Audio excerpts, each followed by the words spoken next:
বিসমিল্লাহির রহমানির রহিম।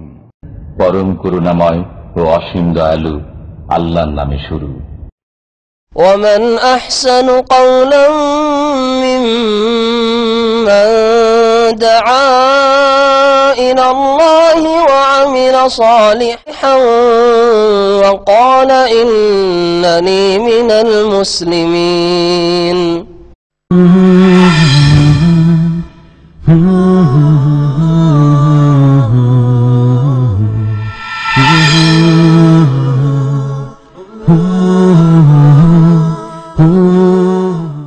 أعوذ بالله من الشيطان الرجيم. وعباد الرحمن الذين يمشون على الأرض هونا وإذا خاطبهم الجاهلون قالوا سلاما والذين يبيتون لربهم سجدا وقياما والذين يقولون ربنا اصرف عنا عذاب جهنم إن عذابها كان غراما إنها ساءت مستقرا ومقاما والذين إذا أنفقوا لم يسرفوا ولم يقتروا وكان بين ذلك قواما والذين لا يدعون مع الله إلها آخر ولا يقتلون النفس التي حرم الله إلا بالحق ولا يقتلون النفس التي حرم الله إلا بالحق ولا يزنون ومن يفعل ذلك يلقى أثاما يضاعف له العذاب يوم القيامة ويخلد فيه مهانا إلا من تاب وآمن وعمل عملا صالحا فأولئك يبدل الله سيئاتهم حسنات وكان الله غفورا رحيما ومن تاب وعمل صالحا فإنه يتوب إلى الله متابا. الله وبركاته. إن الحمد لله نحمده ونستعينه ونستغفره ونعوذ بالله من شرور أنفسنا ومن سيئات أعمالنا من يهده الله فلا مضل له ومن يضلل فلا هادي له وأشهد أن لا إله إلا الله وحده لا شريك له وأشهد أن محمدا عبده ورسوله صلى الله تعالى عليه وعلى آله وصحبه وسلم تسليما كثيرا. يا أيها الذين آمنوا اتقوا الله حق تقاته ولا تموتن إلا وأنتم مسلمون. يا أيها الناس اتقوا ربكم الذي خلقكم من نفس واحدة وخلق منها زوجها وبث منهما رجالا كثيرا ونساء واتقوا الله الذي تساءلون به والأرحام إن الله كان عليكم رقيبا. يا أيها الذين آمنوا اتقوا الله وقولوا قولا سديدا يصلح لكم أعمالكم ويغفر لكم ذنوبكم ومن يطع الله ورسوله فقد فاز فوزا عظيما. أما بعد فإن خير الحديث كتاب الله وخير الهدي هدي محمد صلى الله عليه وسلم وشر الأمور محدثاتها وكل محدثة بدعة وكل بدعة ضلالة وكل ضلالة في النار. أعوذ بالله من الشيطان الرجيم. قل هذه سبيلي أدعو إلى الله على بصيرة أنا ومن اتبعني وسبحان الله وما أنا من المشركين. وقال رسول الله صلى الله عليه وسلم بلغوا عني ولو آية. সম্মানিত উলামায়ে কিরাম এবং শ্রদ্ধেয় শ্রোতামণ্ডলী, আল্লাহ পাক রব্বুল আলামিনের প্রশংসা এবং নবী করিম সাল্লাল্লাহু আলাইহি সাল্লামের উপর সালাত ও সালাম সুন্নতি খুতবায় যা নবী করিম সাল্লাল্লাহু আলাইহি ওয়াসাল্লাম পাঠ করতেন প্রত্যেকটি মজলিসে, তা পেশ করেছি। শুধু যারা বাংলাভাষী, আরবিতে আল্লাহ পাকের হামদ ও সানা প্রশংসা হয় এবং আরবিতে নবী করিম সাল্লাল্লাহু আলাইহি ওয়াসাল্লামের দরুদ ও সালাম হয়, অনেকে বুঝে না। তারপরে আমাদের দেশের প্রচলন রয়েছে আবার বাংলাতে আল্লাহ পাকের প্রশংসা, দরুদ ও সালাম পেশ করার। কারণ না বুঝার কারণে ভাববে যে হয়তো আল্লাহর প্রশংসাও করলো না আর নবী করিম সাল্লাল্লাহু আলাইহি ওয়াসাল্লামের উপর দরুদ ও সালামও পাঠাইলো না। এমনি তো মিথ্যা অপবাদ রয়েছে সহি আকীদার ভাইদের উপর যে এরা নবীকে ভালোবাসে, নবীর ওপর দরুদ ও সালাম পেশ করে না, ঠিক না? তো কথা হচ্ছে, এটা হচ্ছে প্রচলন মানুষকে বুঝানোর জন্য। নাহলে সবচাইতে উত্তম প্রশংসা হচ্ছে নবী করিম সাল্লাল্লাহু আলাইহি ওয়াসাল্লামকে আল্লাহ পাক যেভাবে প্রশংসা করা শিখিয়েছেন, তা সূরা ফাতিহাতে রয়েছে আলহামদুলিল্লাহি রাব্বিল আলামিন। সুন্নতি খুতবাতে রয়েছে নবী করিম সাল্লাল্লাহু আলাইহি ওয়াসাল্লামের। আর সবচাইতে উত্তম তরিকায় দরুদ ও সালাম পেশ করা হচ্ছে নবী করিম সাল্লাল্লাহু আলাইহি ওয়াসাল্লাম যেভাবে সাহাবায়ে কেরামদেরকে সালাত ও সালাম, দরুদ ও সালাম পেশ করা শিখিয়েছেন, নিজে না বানিয়ে।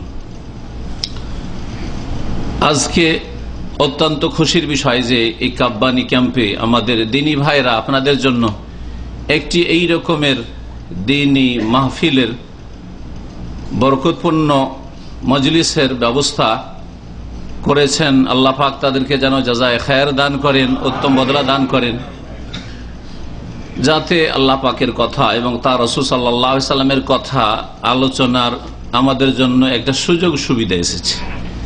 কেউ আমরা শুনবো আর কেউ শোনাবো। আল্লাহ পাক যেন উভয়কে উপকৃত করেন। যারা বলেন তাদেরকে যেন প্রথম আল্লাহ পাক আমল করার তৌফিক দান করেন, আর যারা শুনছেন শুনবেন আল্লাহ সকলকে যেন আল্লাহর কথা থেকে, তার রাসূল সাল্লাল্লাহু আলাইহি ওয়াসাল্লামের কথা থেকে লাভবান হওয়ার দুনিয়া আখিরাতে তৌফিক দান করেন। আসল বড় বিষয় এই নয় যে বড় বড় মাহফিল করে অনেক লম্বা ওয়াজ হইল সারা রাত ব্যাপী, বা আমাদের দেশে তো শুধু সারা রাত ব্যাপী না, 3 দিন 4 দিন ব্যাপী জলসা মাহফিল হয়। অনেক সময় তাফসিরুল কোরআন নামে সপ্তাহ ব্যাপী চলতেই আছে। আমলের দিকে দেখা যায় যে না আকীদার সংশোধন হয়েছে, না শিরক ছেড়ে তাওহীদের দিকে এসেছে, না বিদআত ছেড়ে সুন্নতের দিকে এসেছে, না ফরজ ওয়াজিবে ঘাটতি ছিল কোন রকমের অগ্রগতি হয়েছে, না হারাম না জায়েজে যে ডুবে ছিল সেগুলো থেকে কিছুটা মুক্ত হয়ে এসেছে। যেমনকার তেমনই সমাজ থেকে যায়, কিন্তু মাহফিল বড় বড় হয়। সুতরাং এইরকম মাহফিলে কোনো ফায়দা নেই যে মাহফিল দিয়ে আমাদের জীবনে ইসলাম না আসে, সংশোধন না আসে, নিজেকে আমরা না গড়তে পারি মুসলিম হিসাবে। এই জন্য প্রথম উদ্দেশ্য হবে এখানে বসার যে আমরা নিজেকে প্রত্যেকেই সংশোধন করার চেষ্টা করব। আল্লাহ পাক যেন সকলকে তৌফিক দান করেন। সংখ্যায় কতটা এসেছে এটা বড় কথা নয়।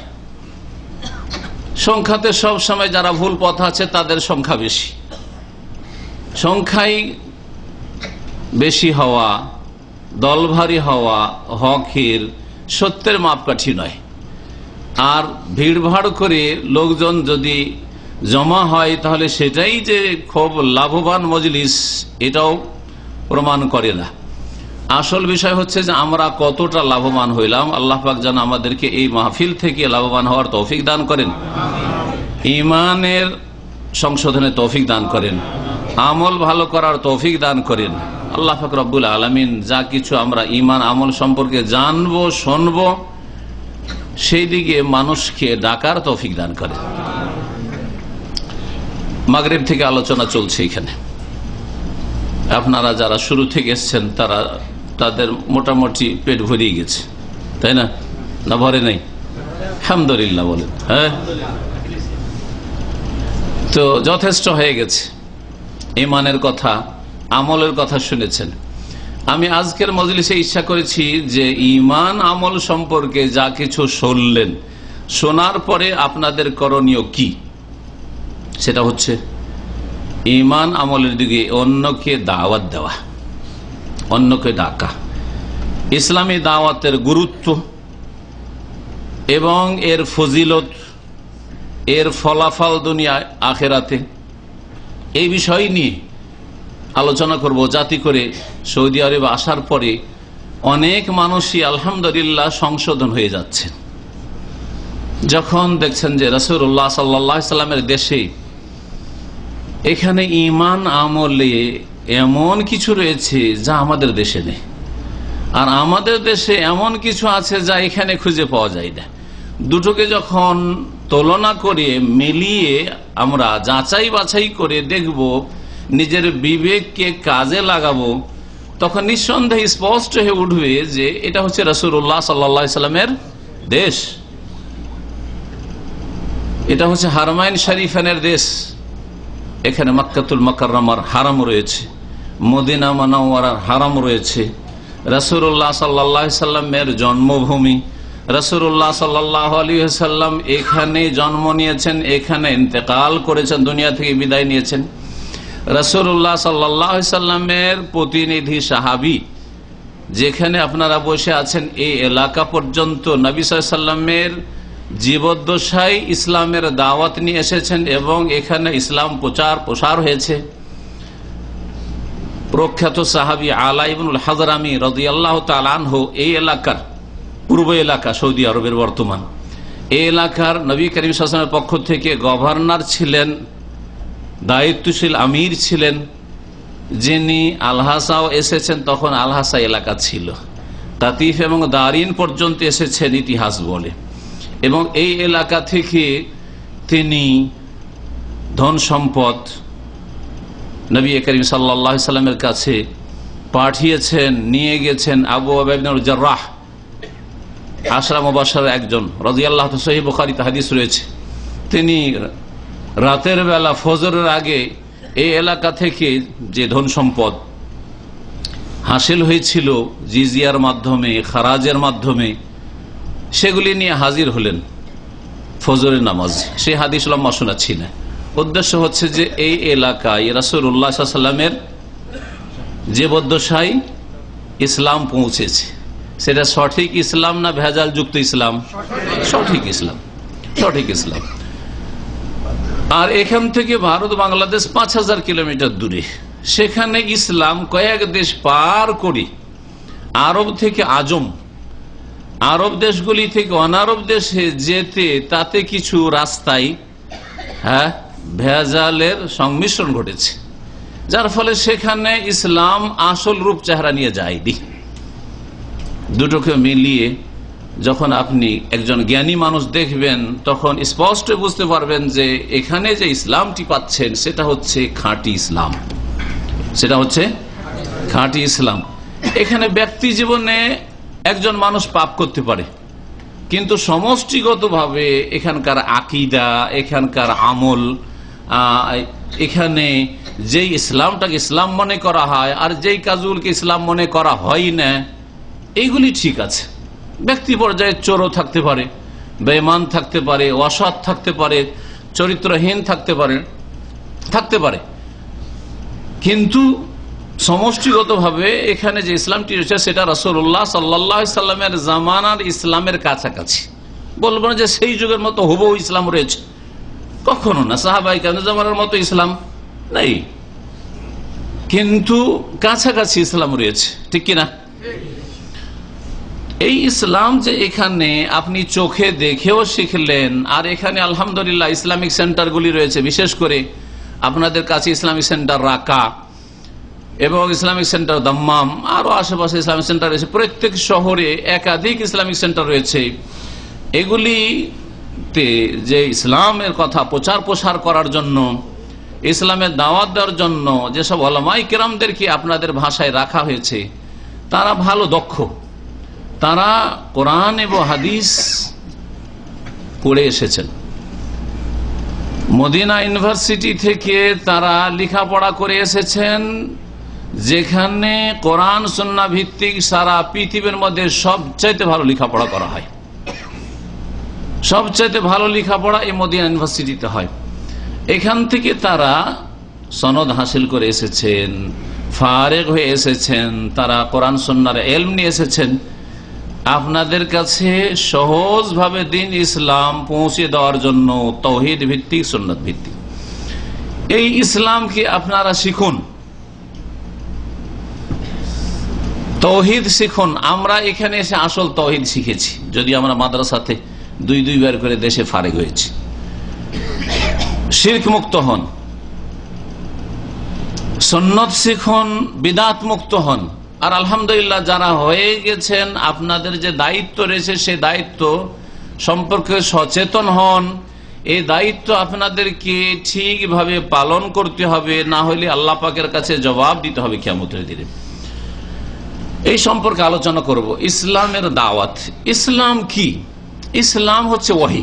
ইসলাম হচ্ছে ওহী, যা আল্লাহ পাক রব্বুল আলামিন ওহী করেছেন কোরআনে কারীমে অথবা তার রাসূল সাল্লাল্লাহু আলাইহি ওয়াসাল্লাম বলেছেন, করেছেন, যেটা হাদিসের ওহী, এই হচ্ছে ইসলাম। তাহলে কোরআন এবং সুন্নায় যা আছে, সেই কোরআন সুন্নাহর আলোকে যে ইসলাম সৌদি আরবে শিখছেন এবং আমল করছেন, এই ইসলামকে জেনে শিখে ভালো করে দেখা দেখি নয়। দেখা দেখি অনেক সময় ভুল হইতে পারে। দেখা দেখি একজন ব্যক্তিগতভাবে একজন লোককে এখানকার স্থানীয় দেখলেন, তার ব্যক্তিগত ভুল হইতে পারে, আমল করতে ভুল হইতে পারে। এখান থেকে ইলম শিখার পরে পৌঁছাতে হবে। সূরা আসরে আল্লাহ পাক রব্বুল আলামিন চারটি বিষয় উল্লেখ করেছেন। এই চারটি গুণ যদি কোনো মানুষের মধ্যে থাকে, তাহলে সেই ব্যক্তি হচ্ছে কামিয়াব, সফল কাম।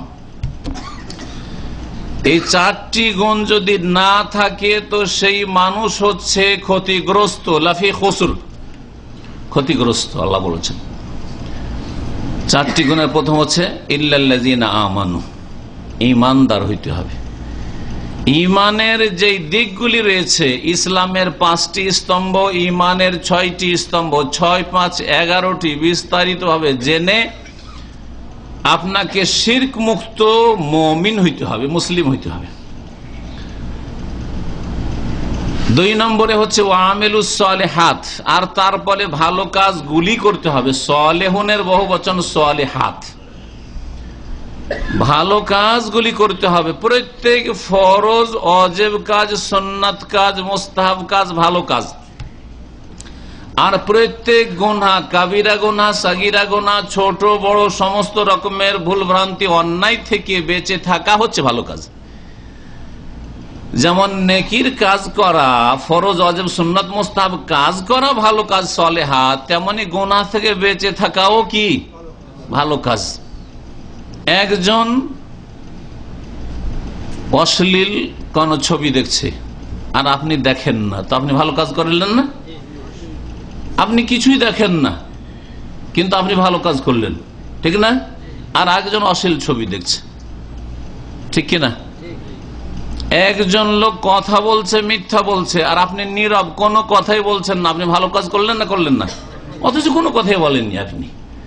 তাহলে মনে রাখবেন, যেমন আল্লাহ যা আদেশ করেছেন ফরজ, ওয়াজিব, সুন্নাত, মুস্তাহাব, সেগুলি নেকির কাজ সালেহাত, তেমনি গুনার কাজগুলি থেকে বেঁচে থাকা হচ্ছে ভালো কাজ। ওয়ামিলুস সালিহাত, ওয়ামিলুস সালিহাত সম্পর্কে আলোচনা হয়েছে, শেষখানে আমি এসে পৌঁছিলাম।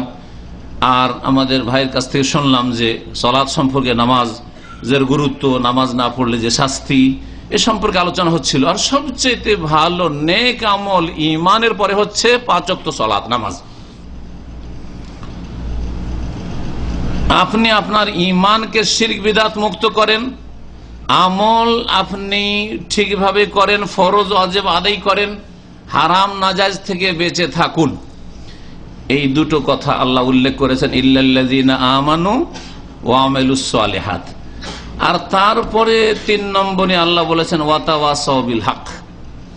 এই ওয়াতাওয়াসাউ বিল হক সম্পর্কে আলোচনা করব আজকে। 3 নম্বরের কাজ হচ্ছে, যদি ক্ষতিমুক্ত হইতে হয়, দুনিয়া এবং আখিরাতের লোকসান থেকে বাঁচতে হয়, ক্ষয়ক্ষতি থেকে বাঁচতে হয়, যদি সাফল্য হাসিল করতে হয়, তাহলে ওয়াতাওয়াসাউ বিল হক 3 নম্বরে সত্য কথা একে অপরকে শিখাবে, উপদেশ দেবে। সত্য কথার একজন অপরজনকে তালিম দেবে, ওসিয়ত করবে, উপদেশ দেবে, সত্যের দিকে আহ্বান করবে। ওয়াতাওয়াসাউ বিল হক, হক কথা কার পক্ষ থেকে আসে? আল্লাহর পক্ষ থেকে। আল্লাহ বলছেন ওয়াকুলিল হাক্কু মির রাব্বিকুম। আল্লাহ পাক কোরআনে কারীমে ইরশাদ করেছেন কি আয়াতে, হে নবী তুমি জানিয়ে দাও যে হক সত্য হচ্ছে কার পক্ষ থেকে? মির রাব্বিকুম, তোমাদের প্রতিপালক রবের পক্ষ থেকে। ফামান শাআ ফালিউমিন, সুতরাং যার ইচ্ছা বিশ্বাস করুক মানুক, ওমান শাআ ফালিয়াকফুর, আর যার ইচ্ছা না মানুক অস্বীকার করুক। স্বাধীনভাবে আল্লাহ পাক এই দুনিয়ার খেলনা ঘরে ছেড়ে দিয়েছেন। ওয়াকুলিল হাক্কু মির রাব্বিকুম ফামান শাআ ফালিউমিন ওয়ামান শাআ ফালিয়াকফুর। তো ওয়াতাওয়াসাউ বিল হক, এটা হচ্ছে 3 নম্বর কাজ। এই 3 নম্বর কাজ সম্পর্কে আলোচনা করব। 4 নম্বরটা আজকে থাকবে, সেটা হচ্ছে ওয়াতাওয়াসাউ বিস সবরি, এবং নিজেও ধৈর্য ধারণ করবে, তার সাথে সাথে অন্যদেরকেও একে অপরকে ধৈর্য ধারণের জন্য উপদেশ দেবে।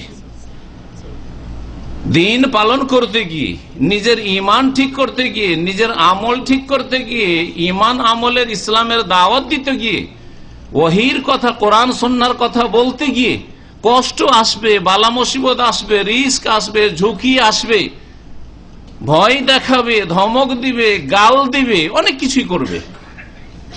আল্লাহ বলছেন ওয়াতাওয়াসাউ বিস সবরি, নিজেও ধৈর্য ধরতে হবে এবং অন্যদেরকেও, সাথী সঙ্গীদেরকে, যারা আপনার ডাকে সাড়া দেবে। আপনি আপনার গ্রামে যাবেন, আপনার এই সহি দাওয়াতে অনেকে সাড়া দেবে, তাদের উপর জুলুম অত্যাচার হইতে পারে। যারা শিরক করে তাদের পক্ষ থেকে জুলুম অত্যাচার হবে, কারণ তাওহীদের কথা বলে গায়ের জ্বালা। যখন সুন্নতের কথা বলবেন তো বিদআতপন্থীদের গায়ের জ্বালা হবে, সুতরাং তারা কষ্ট দেবে।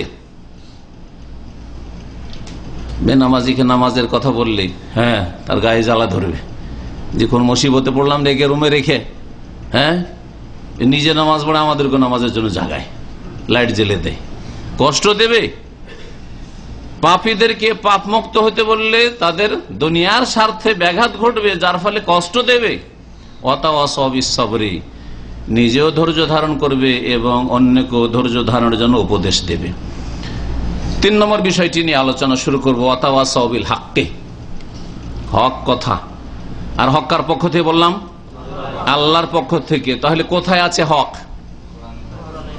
কিসসা কাহিনীর কিতাবে আছে না কোরআন এবং হাদিসে আছে? আল্লাহ এবং রাসূলের কথা আছে। আল্লাহ এবং রাসূলের কথার নাম হচ্ছে ওহী। কি ওহী? ওহী ইলাহি, আল্লাহর ওহী, শয়তানের ওহী না, শয়তানের কুমন্ত্রণ নয়, দলিল বিহীন শয়তানে যা শিখিয়ে দিয়েছে, জিন শয়তান মানুষ শয়তানে যা শিখিয়ে দিয়েছে ধর্ম কর্ম হিসাবে, সেগুলির নাম নাই। ওয়াতাওয়াসাউ বিল হক, হক কথা আপনি এখান থেকে শিখছেন, অনেকে শিখে ফেলেছেন আলহামদুলিল্লাহ। কিছু এমন লোকেরা আছেন দিনী ভাইয়েরা যারা এখানে যথেষ্ট মোটামুটি শিখেছেন নিজের কাজ চালানোর মতো এবং অন্যদেরকে কিছু পৌঁছানোর মতো। নিজে যদি নাও পৌঁছাতে পারেন তো আপনার চাইতে বড় যারা আলেম রয়েছে, দায়ী রয়েছে, তাদের কথা আপনার কাছে আছে, কিতাবের আকারে হোক, আলোচনা বক্তব্যের আকারে হোক, সেগুলি পৌঁছাতে পারবেন আপনি। এখন দেশে যাবেন, সবাইকে দেশে যেতে হবে। বিদেশে আছেন এখান থেকে দেশে যেতে হবে। আর অনেকে দেশে চলে যাচ্ছেন, গিয়েছেন, আবার কেউ যাবেন দেশে। আপনার দায়িত্ব হচ্ছে সেখানে আল্লাহ পাকের কথা পৌঁছে দেওয়া। কারণ এমনও আল্লাহর বান্দা আছে আপনার গ্রামে, আপনার দেশে, আপনার এলাকায়, যারা তাওহীদ নামটাই শুনেনি, যারা জানে যে যেগুলি শিরক বিদআত সেগুলি হচ্ছে তাদের আসল ধর্ম, মাজারের খেদমত করাই হচ্ছে আসল ধর্ম, ওলি আউলিয়ার আসল তাজিম, আর মিলাদ করাই হচ্ছে আসল ধর্ম, এই শবে মেরাজে রাত্রে নফল পড়াই হচ্ছে আসল ধর্মকর্ম, শবে বরাত 15 শাবানকে শবে বরাত মনে করে সারা রাত ধরে নফল পড়া, দলে দলে কবর জিয়ারত করাই হচ্ছে আসল ধর্ম। এগুলি মনে করে, এগুলি ওহী না, এগুলি ওহীর কথা নয়। ওহীর কথায় শবে মেরাজ বলে কিছু নেই, আর ওহী কথায় শবে বরাত বলে কিছু নেই। ওহীর কথায় কোরআনে ও হাদিসে শবে কাদার আছে, লাইলাতুল কাদার আছে, ইন্না আনজালনাহু ফি লাইলাতিল কাদর। সুতরাং এই হক কথা যে জেনে গেছেন, এখান থেকে যাবেন, অনেকে যাচ্ছেন, ওখানে গিয়ে বোবা হয়ে যাবেন না, বোবা সেজে যাবেন না, কারো ভয়ও না, আর কারো সমালোচনা বলে চিন্তা করে না, কে কি বলবে না বলবে সাহস হয় না, হিম্মত হয় না, এরকম করবেন না। আল্লাহ পাক কোরআনে কারীমে ইরশাদ করেছেন নবী মুহাম্মদ সাল্লাল্লাহু আলাইহি ওয়াসাল্লামকে সম্বোধন করে, ফাসদা বিমা তুমার, তোমাকে যা আদেশ করা হয়েছে কোরআনে তা স্পষ্ট ভাষায় বয়ান করো, ফাসদা খোলাখুলি বয়ান করো, কোনো দ্বিধা নয়, কোনো আগপিস করা নয়, বলবো কি বলবো না, লোকেরা কি বলবে, লোকে এটা কি হিসাবে নেবে, মানুষে গ্রহণ করবে কি করবে না, আমি সমালোচনার পাত্র হয়ে যাব, মার খেতে হবে, ওই সব কথা নয়। ফাসদা বিমা তুমার, যার আদিষ্ট হয়েছে তুমি তুমি খোলাখুলি বয়ান করো। ওয়ারিদ আনিল মুশরিকিন, আর মুশরিকরা কি করছে না করছে তাদেরকে উপেক্ষা করো, বেপরোয়া হয়ে তুমি বয়ান করো। দাওয়াতের ক্ষেত্রে হিকমত অবশ্যই অবলম্বন, একদিনে সবকিছু না। আবার এই আয়াতের মানে এই নয় কিছু পেটে আছে সব একদিনে ঢেলে দিবেন, এটাও নয়। আবার অনেকে মনে করেন যা শিখেছি, আপনি শিখেছেন 5 বছরে, আর গ্রামে গিয়ে মনে করছেন যে একদিনেই সব শিখিয়ে দেবো আর একদিনেই সব মানিয়ে নেব, এটা ভুল কথা। নবী করিম সাল্লাল্লাহু আলাইহি সাল্লাম দিনকে কমপ্লিট করে দিয়ে গেছেন আল্লাহর পক্ষ থেকে একদিনে, 1 বছরে, হ্যাঁ কত বছরে? 23 বছরে। 23 বছরে, জানেন না? 23 বছরে। মক্কাতে মদ হারাম হয়নি, মক্কাতে হেজাব ফরজ হয়নি, পর্দা ফরজ হয়নি, চেহারা খোলা মহিলারা চলাফেরা করতো। মদিনায় 6ষ্ঠ হিজরিতে, হ্যাঁ সালাত 5 ওয়াক্ত নামাজ মক্কার শেষ জীবনে 10 থেকে 11 বছর পরে নবুয়তের, নবী সাল্লাল্লাহু আলাইহি ওয়াসাল্লামের 40 বছর বয়সে নবী হলেন তিনি, আর সালাত ফরজ হলো প্রায় 50-51 বছর বয়সে, 5 ওয়াক্ত নামাজ ফরজ হলো। যাকাত, সংক্ষেপে যাকাতের কথা এসছে মক্কায়, কিন্তু মদিনায় বিস্তারিত যাকাতের মাসলা মাসাইল, নিসাব, কোন কোন জিনিসে যাকাত আছে, কতটা আছে, এগুলো বয়ান করা হয়েছে। রোজা সিয়াম 2য় হিজরিতে, হজ একেবারে শেষ জামানায় 9ম হিজরিতে সহিহ মত। তো দিনের বিধিবিধান রাতারাতি শিখিয়ে দিবেন না, মানুষের মাঝে অজ্ঞতা রয়েছে, সুতরাং ধীরে ধীরে দিন শিখাইতে হবে। এই দাওয়াতের কথা বলতে গিয়ে আমি সূরা ইউসুফের আয়াত নম্বর 108 পাঠ করেছি। দাওয়াত দিতে গিয়ে ব্যক্তি স্বার্থ যেন না থাকে আপনার, এটা হচ্ছে আপনার ইখলাস। তাওহীদের কথা আপনি মানুষকে পৌঁছাচ্ছেন, আর দিনের দাওয়াত দিতে গিয়ে ব্যক্তি স্বার্থ চলে আসে, তো তাওহীদ আর ইখলাস থাকলো কোথায়? ভালো করে আমার কথাটি বুঝবেন। আপনি দেশে মানুষ শিরক করছে, কেউ মাজারের কাছে যাচ্ছে, কেউ পীরের কাছে যাচ্ছে, কেউ কোন আস্তানায় যাচ্ছে যে এদের কাছে পাওয়া যায়, কেউ তাবিজের আশ্রয় নিচ্ছে, কেউ জাদুকর আশ্রয় নিচ্ছে, ইত্যাদি ইত্যাদি, শিরকে লিপ্ত হচ্ছে। আপনি শিরক মুক্ত তাওহীদ নিয়ে যাচ্ছেন, খাঁটি ইসলাম নিয়ে যাচ্ছেন। আর তাওহীদের একটা গুরুত্বপূর্ণ দিক হচ্ছে যে আপনার কাজে ইখলাস থাকা, নিষ্ঠাবান, আল্লাহর হস্তে সেই কাজ করা। তাহলে দিনের দাওয়াত দিতে গিয়ে যেন দুনিয়ার কোনো স্বার্থ না থাকে, গরজ না থাকে, যে এর মাধ্যমে আমি খ্যাতি লাভ করব, এর মাধ্যমে আমাকে মানুষ জি হুজুরি করুক, এর মাধ্যমে আর আমার কাছে বকশিশ আসুক, এর মাধ্যমে আমার সাথে বড় বড় লোকদের সম্পর্ক হোক, ইত্যাদি ইত্যাদি। অথবা আমার কথা কেন মানলো না, এটা আমার জন্য মানানি হলো, মানলো না কেন, মানাবো গায়ের জোরে না, তাহলে ব্যক্তি স্বার্থ চলে আসে। এই জন্য কোরআনে কারীমের অধিকাংশ দাওয়াতের আয়াতগুলিতে আল্লাহর দিকে ডাকার কথা আছে। কি আছে? আল্লাহর দিকে ডাকার কথা। আল্লাহ পাক বলছেন এই আয়াতে সূরা ইউসুফের, কুল হাযিহি সাবিলি আদু ইলাল্লাহ, হে নবী তুমি বলে দাও মানুষকে, হাযিহি সাবিলি, এটা হচ্ছে আমার রাস্তা। কার রাস্তা? হাযিহি সাবিলি, নবী করিম সাল্লাল্লাহু আলাইহি ওয়াসাল্লামের রাস্তা, আল্লাহর দেওয়া রাস্তা। নবীকে আল্লাহ বলছেন যে বলো এটা আমার রাস্তা। আদু ইলাল্লাহ, কোন দিকে ডাকছি? আল্লাহর দিকে ডাকছি, আল্লাহর দিকে ডাকছি। ওয়ামান আহসানু কাওলান মিম্মান দা ইলাল্লাহ, ওখানে ইলাল্লাহ বলা হয়েছে। আয়াতের তাফসীর এখন করছি না, শুধু দেখাচ্ছি আল্লাহর দিকে ডাকার কথা বলা হয়েছে। উদ্দেশ্য কি থাকবে? যে আপনি আল্লাহর দিকে মানুষকে ডাকছেন, দুনিয়ার কোনো দিকে না। সুতরাং আপনার মুরব্বীদের দিকে ডাকবেন, আপনার বুজুর্গানের দিনের দিকে ডাকবেন। আপনার কোন প্রতিষ্ঠান আছে, সেখানকার মুরব্বীরা যা বলেছে সেটাই ঠিক। এত বড় বড় বুজুর্গানের দিন বলেছেন, আর এরা কোথা থেকে আসলো? এত বড় বুজুর্গানের দিনের ভুল করতে শুরু করলো কেন? এই দুনিয়াদারি কেন আসলো? আল্লাহর দিকে ডাকলে এগুলো আসতো না। আল্লাহর দিকে ডাকলে আল্লাহ পাক ছাড়া যে কোনো মানুষের ভুল হতে পারে। নবী করিম সাল্লাল্লাহু আলাইহি সাল্লাম ভুল মুক্ত এই জন্য যে তার কাছে ওহী আসে। তার কাছেও যদি ওহী না আসতো তাহলে সংশোধন করার কে ছিল? ঠিক না? তো যার কাছে ওহী আসে না তার ভুল হইতে পারে, যার কাছে ওহী আসে না তার ভুল হইতে পারে। সুতরাং আমার ভুল হইতে পারে, স্বাভাবিক। যেমন আপনার ভুল হইতে পারে, আমার ভুল হইতে পারে। আপনি যেমন ভুলে যান, আমিও ভুলে যাই। নবী মুহাম্মদ সাল্লাল্লাহু আলাইহি ওয়াসাল্লাম বলছেন, আনসা কামা তানসাউন, ইন্নামা আনা বাশার, আমি তোমাদের মতো মানুষ, আমি ওই রকমই ভুলি যেমন তোমরাও ভুলো। তোমরাও মাঝে মাঝে ভুলে যাও, আমি ভুলে যেতে পারি। ফাইজা নাসিতু ফাযাক্কিরুনি, যদি আমি ভুলে যাই তো আমাকে স্মরণ করিয়ে দিও। নামাজে নবী সাল্লাল্লাহু আলাইহি ওয়াসাল্লাম ভুলে গেছেন, বসতে হবে, আত্মায়াতে উঠে গেছেন। হ্যাঁ, 2 রাকাত নামাজ পড়ে আত্মায়াতে বসে সালামি ফিরিয়ে দিয়েছেন। হয়েছে না হয়নি? এরকম ভুলা ভুলেছেন না বলেন নবী করিম সাল্লাল্লাহু আলাইহি ওয়াসাল্লাম? ওই কথাই বলছেন এই হাদিসটি, আমি যদি ভুলে যেতে আমাকে স্মরণ করো। আল্লাহর দিকে ডাকবেন, আদউ ইলাল্লাহ। আর না হইলে কোরআনে ভাষায় রয়েছে যে আল্লাহর রাস্তায় ডাকা, উদউ ইলা সাবিলে রব্বিকা, তুমি ডাকো ইলা সাবিলে রব্বিকা, তোমার রবের রাস্তার দিকে, আল্লাহর রাস্তার দিকে ডাকবেন। ইখলাস, এই কথাটি মনে রাখবেন যে আপনি দেশে গিয়ে দাওয়াতের কাজ করবেন, ইল্লাহিয়াত থাকে যেন, আল্লাহ সন্তুষ্টি পরকালের মুক্তি উদ্দেশ্য থাকে। যেমন আপনি আপনার ঈমান আমলের মাধ্যমে, নামাজের মাধ্যমে আল্লাহ নৈকট্য লাভ করতে চান, তেমনি মানুষকে দিনের কথা বলে আল্লাহকে রাজি করতে চান, হ্যাঁ, পরকালে সম্বল জোগাড় করতে চান, আপনি আল্লাহর সান্নিধ্য লাভ করতে চাইছেন, দুনিয়ার কোনো গরজ যেন না থাকে। আনা আদু ইলাল্লাহ আলা বাসিরা, আরেকটি কথা আল্লাহ বলেছেন আলা বাসিরা, জ্ঞানের সাথে। বাসার চোখকে বলা হয়, বাসার মানে চোখ, আর বাসিরাত হয় অন্তর। আলামারা বলছেন বাসারুন ওয়া বাসিরাতুন, বাসার হচ্ছে এই দৃষ্টি শক্তি, আর অন্তর্দৃষ্টি যেটা আছে ওটার নাম হচ্ছে বাসিরাত।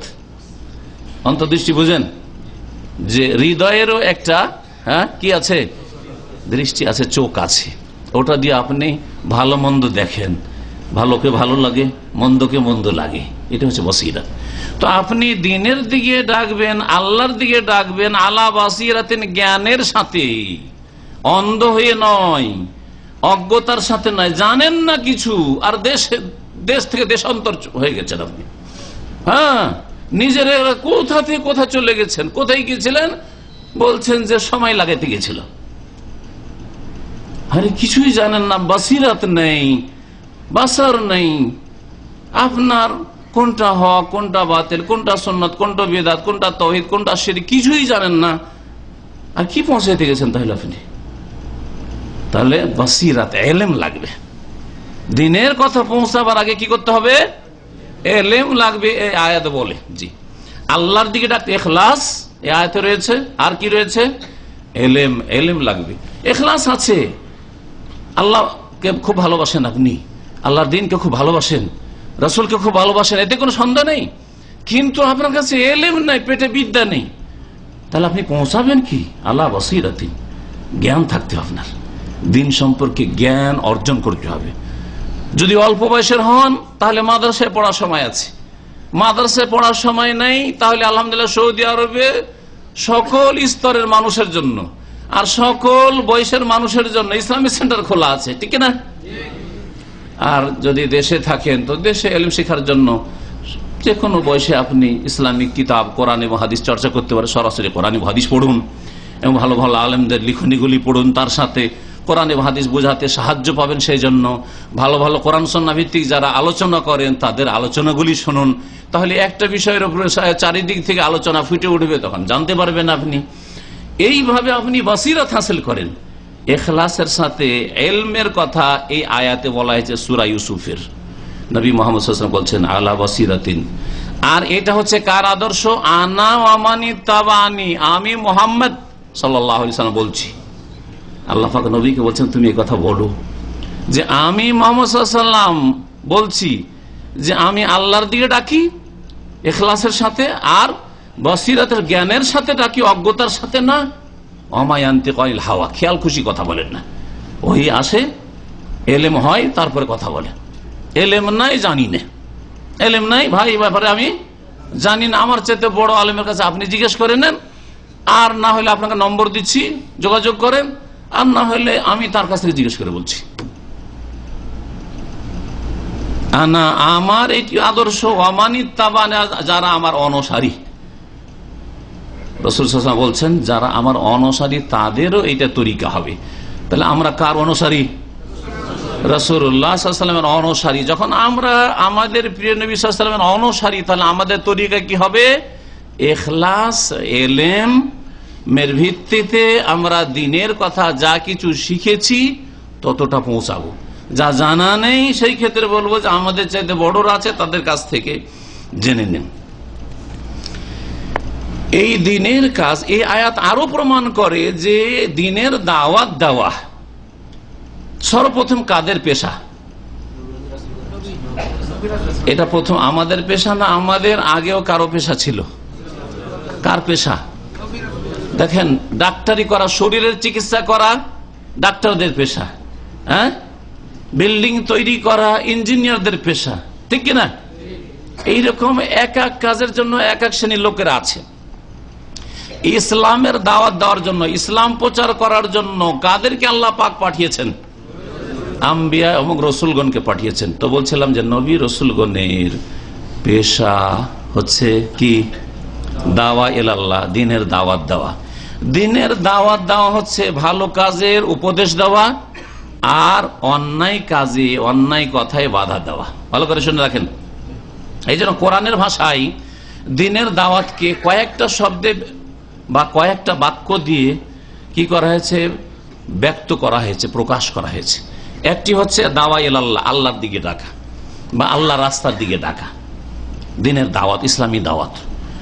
আর একটা হচ্ছে আল আমরে বিল মারুফ ওয়ান নাহি আনিল মুনকার, ভালো কাজের উপদেশ দেওয়া আর অন্যায় কাজে বাধা দেওয়া। আর একটা শব্দ হচ্ছে কোরআনের ভাষায় ইসলাহ করা, সংশোধন করা, মানুষের সংস্কার করা, যেখানে বিগড়ে গেছে ঠিক করা। বিল্ডিং এ হ্যাঁ কোন জায়গায় বিগড়ে গেছে, খারাপ হয়ে গেছে, এটা ঠিকঠাক করা বিল্ডিং লাইনের লোকদের কাজ, ঠিক না?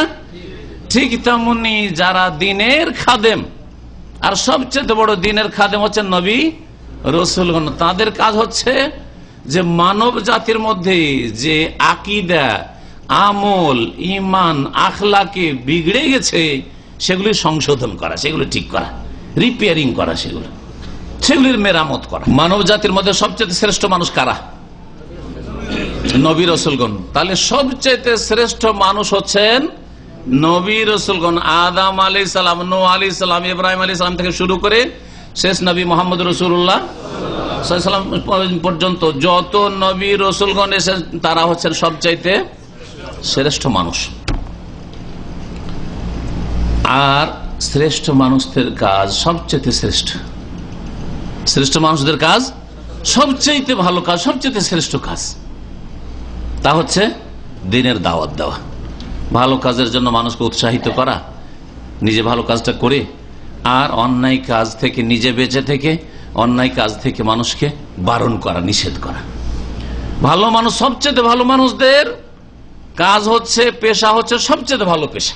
ভালো করে শুনে রাখেন, সবচেয়ে ভালো মানুষদের পেশা হচ্ছে, সবচাইতে ভালো মানুষদের পেশা হচ্ছে সবচেয়ে ভালো, সেটা হচ্ছে আল্লাহর দিনের দাওয়াত দেওয়া।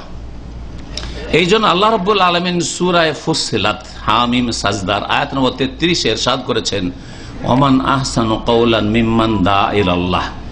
ওদের চাইতে ভালো কথা আর কার হইতে পারে? মানে সবচেয়ে ভালো কথা কার? এই কথা বলছেন, সবচেয়ে ভালো কথা কার?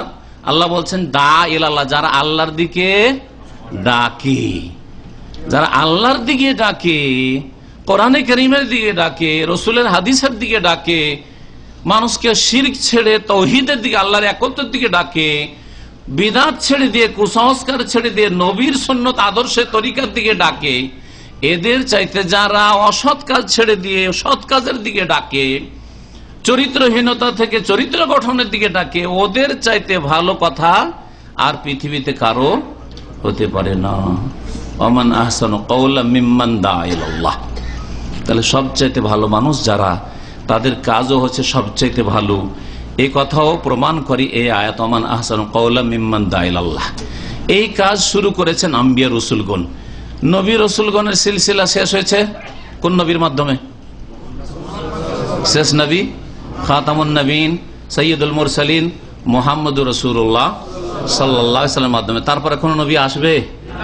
হ্যাঁ, কোন নবী আসবে না। কেউ যদি নবুয়তের দাবি করে যে আমি নবী হয়েছি, তাহলে সে হচ্ছে দাজ্জাল মিথ্যুক। হ্যাঁ, দাজ্জাল মালাউন, অভিশপ্ত সে। আল্লাহ পাক সূরা আহজাব বলে দিয়েছেন খাতামুন নবীন হচ্ছেন মুহাম্মদ সাল্লাল্লাহু আলাইহি ওয়াসাল্লাম। তো আম্বিয়া রসুলগণের পরে এই কাজ চলতে থাকবে না বন্ধ হয়ে যাবে? জি, মনে রাখবেন, দিনের দাওয়াত যদি বন্ধ হয়ে যায় তো ইসলাম উঠে যাবে। এটি ভালো কথা মনে রাখেন, গুরুত্বপূর্ণ কথা মনে রাখেন। যেই দেশে যত বেশি ইসলামের দাওয়াতের কাজ হচ্ছে সেই দেশে ইসলামের অবস্থা তত ভালো। আর যেই দেশে ইসলামের দাওয়াতকে যত ঠান্ডা করে দেওয়া হয়েছে, মেরে দেওয়া হয়েছে, সেই দেশে মুসলিমদের ইসলামের অবস্থা আরো দুর্গত।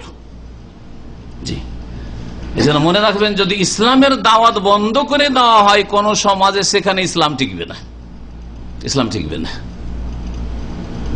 এই জন্য ইসলামের দাওয়াত আম্বিয়া রসুলগণ দিয়ে গেছেন, সংস্কার করেছেন, ইসলার কাজ করেছেন, আমর বিল মারুফ করেছেন, ভালো কাজের উপদেশ দিয়েছেন, অন্যায় কাজে বাধা দিয়েছেন। এই দায়িত্ব আম্বিয়া রসুলগণের পরে বিশেষভাবে হচ্ছে যাদের কি আল্লাহ পাক ইসলামের জ্ঞান দান করেছেন, তাদের বিশেষভাবে বললাম। কিন্তু আমভাবে, সাধারণভাবে প্রত্যেক মুসলিমের দায়িত্ব হচ্ছে যে যতটা জানে পাশের লোকদেরকে পৌঁছাতে হবে। এই জন্য কোরআনে কারীমে দুটি আয়াত রয়েছে এই মর্মে। সূরা আলে ইমরানে এক আয়াতে বলা হয়েছে কুনতুম খায়রা উম্মাতিন, তোমরা হচ্ছে সবচেয়ে শ্রেষ্ঠ জাতি। কাকে বলা হয়? শুধু আলেমদেরকে না, প্রত্যেক মুসলিমকে? প্রত্যেক মুসলিমকে বলা হয়েছে কুনতুম খায়রা উম্মাতিন, তোমরা সবচেয়ে শ্রেষ্ঠ জাতি। কেন? কেন শ্রেষ্ঠ? হ্যাঁ, আমাদের চামড়া সাদা সেই জন্য না? আমরা এশিয়ান সেই জন্য? হ্যাঁ, না আরবরা আরবি বলে সেই জন্য? না, না ভাষার ভিত্তিতে, না রঙের ভিত্তিতে, কোনো কিছুর ভিত্তিতে না। কিসের ভিত্তিতে? আল্লাহ বলছেন নিজেই, তা'মুরুনা বিল মারুফ ওয়া তানহাউনা আনিল মুনকার ওয়া তু'মিনুনা বিল্লাহ। এই তিনটি গুণ, তিনটি বৈশিষ্ট্য যদি থাকে, তাহলে তোমরা হে মুসলিম সবচেয়ে শ্রেষ্ঠ জাতি। ভালো কাজের উপদেশ দেবে, ওয়া তানহাউনা আনিল মুনকার, অন্যায় কাজে বাধা দেবে, এবং আল্লাহর প্রতি ঈমান ঠিক রাখবে। এই তিনটি বৈশিষ্ট্য। আল্লাহর প্রতি ঈমানদার, ঈমান অতক্ষণ পর্যন্ত সম্পূর্ণ হবে না যতক্ষণ পর্যন্ত আমল না আছে। আমলবিহীন ঈমান হয় না। শুধু জাতিতে মুসলিম আর আপনার 5 ওয়াক্ত নামাজ নেই, যাকাত নেই, রোজা নেই, হজ ফরজ আছে হজ নেই, হারাম থেকে বেঁচে থাকা নেই, ওয়াজিব সুন্নত কাজ নেই, এভাবে হয় না। ঈমানের দাবি হচ্ছে আমল। এই জন্য অধিকাংশ আয়াতগুলিতে কোরআনে কারীমের ঈমানের সাথে ভালো আমলের কথা উল্লেখ করা হয়েছে। কুনতুম খায়রা উম্মাহ, প্রত্যেকের দায়িত্ব হচ্ছে ইসলামের কথা পৌঁছাইতে হবে। আমাদের মুসলিম সমাজের অধিকাংশ লোকেরা মনে করে যে ইসলামের কথা বলা শুধু হুজুরদের কাজ।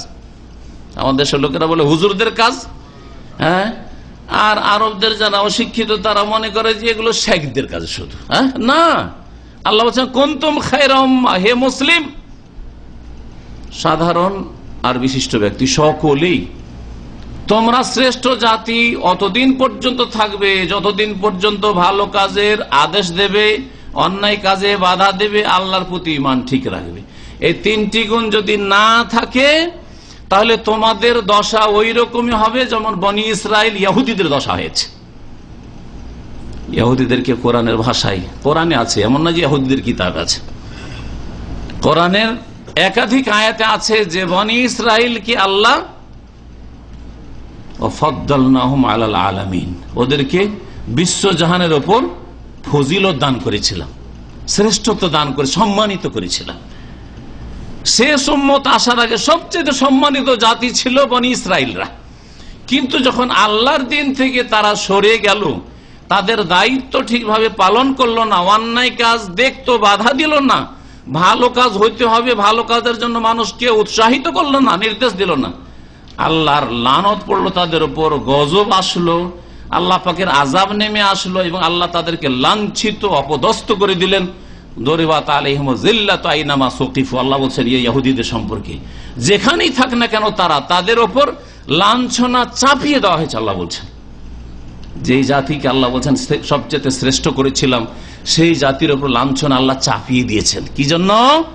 তাদের এই দায়িত্ব পালন করেন। সেই জন্য মুসলিমরা যদি এই দায়িত্বটা ঠিকভাবে প্রত্যেক আপন আপন জায়গায় পালন না করেন, ভালো কাজ হওয়ার দরকার, নামাজ পড়তে হবে, নামাজ পড়ছেন লোকের, আর আপনি নীরবে একা একা নামাজ পড়ছেন, শুধু আপনার স্ত্রী নামাজ পড়ছে কিনা খোঁজ খবর নেই, আপনার বউ মারা নামাজ পড়ে না, আপনার মেয়েরা বেহায়া বেপরদা নামাজ পড়ে না, আপনার ছেলেরা নামাজ পড়ে না, সবার ইনকাম খাচ্ছেন, সবাইকে নিয়ে একসাথে নামাজ ফুর্তি করছেন আপনি, আল্লাহ লানত হবে।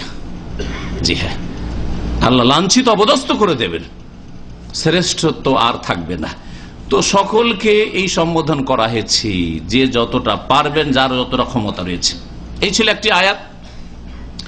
আর একটি আয়াত হচ্ছে আল্লাহ বলছেন ওয়ালতাকুম মিনকুম, কাছাকাছি আয়াতগুলি সূরা আলে ইমরানে, ওয়ালতাকুম মিনকুম উম্মাহ, হে মুসলিমরা তোমাদের মাঝে বিশেষ করে একটি গোষ্ঠী, একটি দল অবশ্যই হইতে হবে, ইয়াদউনা ইলাল খাইর, যারা যে কোনো ভালো কাজের দিকে মানুষকে আহ্বান করবে। ইসলামের দিকে দাওয়াত দেওয়াকে এখানে দাওয়া ইলাল খাইর বলা হয়েছে, ইয়াদউনা ইলাল খাইর, তাহলে ইসলাম হচ্ছে ভালো আর ভালো, ইসলাম ভালো। আল্লাহ বলছেন ইয়াদউনা ইলাল খাইর, আল্লাহর রাস্তা হচ্ছে ভালো, আল্লাহর দিকে ডাকা হচ্ছে সবচেয়ে ভালো কাজ। ইয়াদউনা ইলাল খাইর ওয়া ইয়ামুরুনা বিল মারুফ, আর ভালো কাজের উপদেশ দেবে, ওয়া ইয়ানহাউনা আনিল মুনকার, অন্যায় কাজে বাধা দিবে, ওয়া উলাইকা হুমুল মুফলিহুন, তারাই হচ্ছে সফল কাম, তারাই হচ্ছে সফল কাম। তাহলে এখানে বোঝা গেল যে মুসলিম জাতির মধ্যে দুটি দল রয়েছে, একটা হচ্ছে জনসাধারণ, জনগণ, তাদেরও দায়িত্ব রয়েছে যে যতটা পারেন আপনার পাশের লোকদের কাছে সঠিক ইসলামটা পৌঁছাইতে হবে। আর একটা দল হচ্ছে ওলামায়ে কেরাম, যারা মাদ্রাসা পড়েছেন অথবা মাদ্রাসা না পড়লেও যে কোনো ভাবে ইসলাম সম্পর্কে যথেষ্ট জ্ঞান অর্জন করেছেন, সৌদি আরবে দীর্ঘদিন থেকে ইসলামিক সেন্টারগুলি থেকে জ্ঞান অর্জন করেছেন, বিশেষভাবে আপনার দায়িত্ব ওয়ালতাকুম মিনকুম উম্মাহ, তোমাদের মধ্যে একটা গোষ্ঠী অবশ্যই এরকম হইতে হবে যারা দেশে গিয়ে ইয়াদউনা ইলাল খাইর, ভালো কাজের দিকে মানুষকে ডাকবে।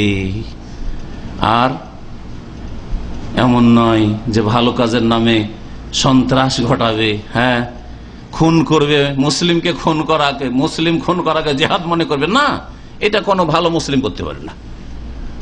এরা মুসলিমদের প্রতিনিধি নয়, এদেরকে দিয়ে ইসলামকে যাচাই বাছাই করলে হবে না, এটা হচ্ছে ইহুদিদের চক্রান্ত, এটা ইসলামের দুশমনদের চক্রান্ত। আল্লাহ পাক রব্বুল আলামিন তাহলে এই দায়িত্ব আমাদের প্রত্যেককে দিয়েছেন। বলছিলাম যারা দ্বীনের দাওয়াতের কাজ করে তাদের বড় ফজিলত রয়েছে। আলী রাদিয়াল্লাহু তাআলা আনহু কে নবী করিম সাল্লাল্লাহু আলাইহি সাল্লাম খায়বারের যুদ্ধের সময় পতাকা দিয়েছিলেন, দায়িত্বশীল বানিয়েছিলেন খায়বার বিজয়ের জন্য, আর বলেছিলেন যে দেখো যে করার আগে তাদেরকে ইসলামের দাওয়াত দেবে। লম্বা হাদিস রয়েছে, তার শেষটুকু বলছি। নবী করিম সাল্লাল্লাহু আলাইহি সাল্লাম বলছেন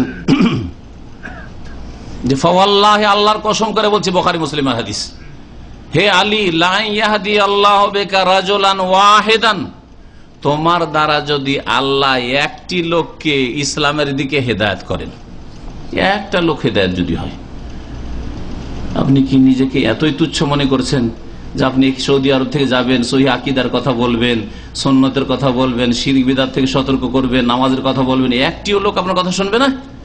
10-20 জন 50 জনকে বলে একটা লোক শুনবে না? অবশ্যই। আর না শুনলেও আপনার নেকি আপন জায়গায় হয়ে গেল, আপনার দায়িত্ব আপন জায়গায় পালন হয়ে গেল। কিয়ামতের দিনে আল্লাহকে বলতে পারবেন যে আল্লাহ আমি বলেছিলাম, আল্লাহ আমি বোবা হয়ে যাই নাই, যে আমি হক কথা শুনিয়েছিলাম তাদেরকে। জবাব দিতে পারবেন, আপনি পাশ করতে পারবেন আপনার পরীক্ষায়, আর ইনশাআল্লাহ হতো আপনার মাধ্যমে অনেকে হেদায়েত হবে। এ একটি লোক যদি তোমার দ্বারা হেদায়েত হয়, হে আলী, খায়রুন লাকা মিন হুমরিন নাম, সেটা আরবদের যে মূল্যবান সম্পদ লাল উট তার চাইতেও উৎকৃষ্ট হবে, তার চাইতেও সেটা বেটার হবে। একটা লোক হেদায়েত হওয়া হবে লাল উটের চাইতেও মূল্যবান। আল্লামা ইবনে হাজার আসকালী রহমতুল্লাহ আলাইহি ফতুল বারীতে এই হাদিসের ভাষ্যে লিখছেন যে লাল উট চাইতে উত্তম হবে একটা লোককে হেদায়েত করা। এর একটা অর্থ হইতে পারে, যে অর্থটা অনেকেই হয়তো এটা মনে রাখেন না, মনে করেন যে এটা দেখাইতে চাইছেন যে একটা মূল্যবান সম্পদ, ঠিক না? এটা দ্বিতীয় অর্থ, যে আরবদের মধ্যে সবচেয়ে মূল্যবান সম্পদ ছিল লাল উট, আর সবচেয়ে মূল্যবান সম্পদ তোমার আখিরাতের সম্বল হবে একটি লোককে হেদায়েত করা। এটা জানা আছে, তাই না? কিন্তু তিনি বলছেন আরেকটা এর তরজমা হইতে পারে, ব্যাখ্যা হইতে পারে, সেটা হচ্ছে যে একটা লাল উট সাদকা করে যত নেকি হইতে পারে তার চাইতে বেশি নেকি হবে একটি লোক তোমার মাধ্যমে হেদায়েত হইলে। একটা উট দান খেরাত করে বা কোরবানি করে যে নেকি হয়, একটা মূল্যবান উট, দামি উট, তার চাইতে বেশি নেকি আছে কিসে?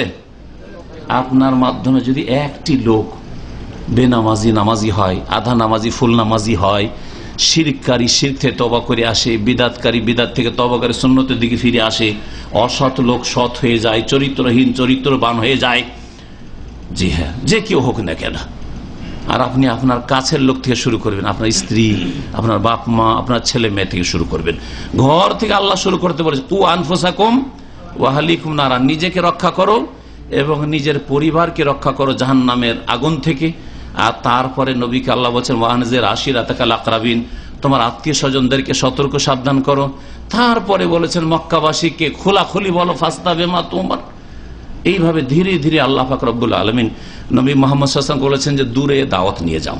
আর একটা ফজিলতের কথা বলি, যদি মানুষকে আপনি নেকি রাস্তার দিকে ডাকেন, ইসলামের দিকে ডাকেন, তো এতে যে কত আপনার নেকির ব্যালেন্স বাড়ছে আপনি কল্পনা করতে পারবেন না।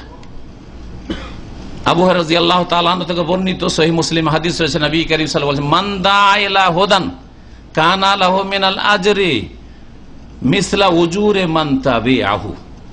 যেই ব্যক্তি হেদায়েতের দিকে মানুষকে ডাকবে, ভালো কথা কাজের দিকে ডাকবে, তার নেকি হবে ওই সব লোকদের সমান নেকি যারা তার কথা শুনে আমল করবে। কি বুঝলেন? আপনার কথা শুনে একজন নামাজি হইল, নামাজি হয়ে সেই ব্যক্তি 50 বছর বাঁচল আর নামাজ পড়ল, সে 50 বছরে যতটা নেকি পাবে নামাজ পড়ে, আপনি ওর সমান নেকি পাবেন আলাদাভাবে। কি জন্য পাবেন? যে আপনার মাধ্যমে সে নামাজি হয়েছে, হেদায়েত হয়েছে।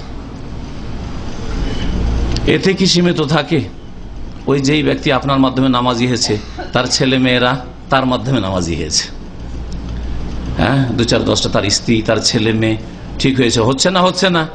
এখানে আপনার মাধ্যমে একটা লোক হেদায়েত হইল, হেদায়েত হওয়ার পরে গ্রামে গেল, দেশে গেল, আপনার তার স্ত্রী ঠিক হইলো, তার ছেলে মেয়ে ঠিক হলো, তার বাপ মা ঠিক হলো, তার ভাই বোন ঠিক হইলো, হচ্ছে না? হচ্ছে না? আচ্ছা, যারা ঠিক হলো তাদের প্রত্যেকের মাধ্যমে যদি 10 জন করে হয়, শাখা প্রশাখা বাড়তে আছে বাড়তে আছে বাড়তে আছে, আর ওই প্রথম ব্যক্তির খাতায় নেকি আসতে আছে কিয়ামত পর্যন্ত। কিয়ামত পর্যন্ত, কারণ এই সিলসিলা কি বন্ধ হয়ে যাবে নাকি? যে আপনার মাধ্যমে হেদায়েত হয়েছিল তার মাধ্যমে যারা হেদায়েত হয়েছে ওটা কি স্টপ হবে না চলতেই থাকবে? চলতেই থাকবে। এত আপনার লাভ রয়েছে। তাহলে আপনি দুনিয়া থেকে চলে যাওয়ার পরে যদি নেকির রাস্তা খোলা রাখতে চান তাহলে এই রাস্তায় মেহনত করেন, আল্লাহর রাস্তায় দিনের কথা দেশে গিয়ে পৌঁছাবেন। এগুলো তো লাভের দিক ছিল। লাভ আর ক্ষতি দুটো পাশাপাশি রাখলে মানুষ কোনটাকে প্রাধান্য দেয়? লাভটাকে প্রাধান্য দেয়। কেমন বুঝলেন? হ্যাঁ, দোকান খুলেছেন আপনি, দোকানে লাভ হয় না কিন্তু আসল পুঁজি বাকি আছে, লাভ হয় না কিন্তু আসল পুঁজি বাকি আছে। আর আরেকজন দোকান খুলেছে, আসল পুঁজি বসে গেছে, কে বেশি ক্ষতিগ্রস্ত? হ্যাঁ, যার আসল পুঁজি বসে গেছে, ঠিক না? আমার আলহামদুলিল্লাহ লাভ না হলে লস নেই, বলেন না? বলেন না? অনেকে আমার বিদেশ সৌদি আরব আসলেন, আসার পরে 5 লাখ টাকা খরচ করে 5 লাখ টাকা নিয়ে চলে গেছেন, আপনি লস নেই তেমন, তাই না? তার মাঝখানে হজ করেছেন, উমরা করে নিয়েছেন, লস আছে কি? তেমন কোনো লস নাই, ঠিক না?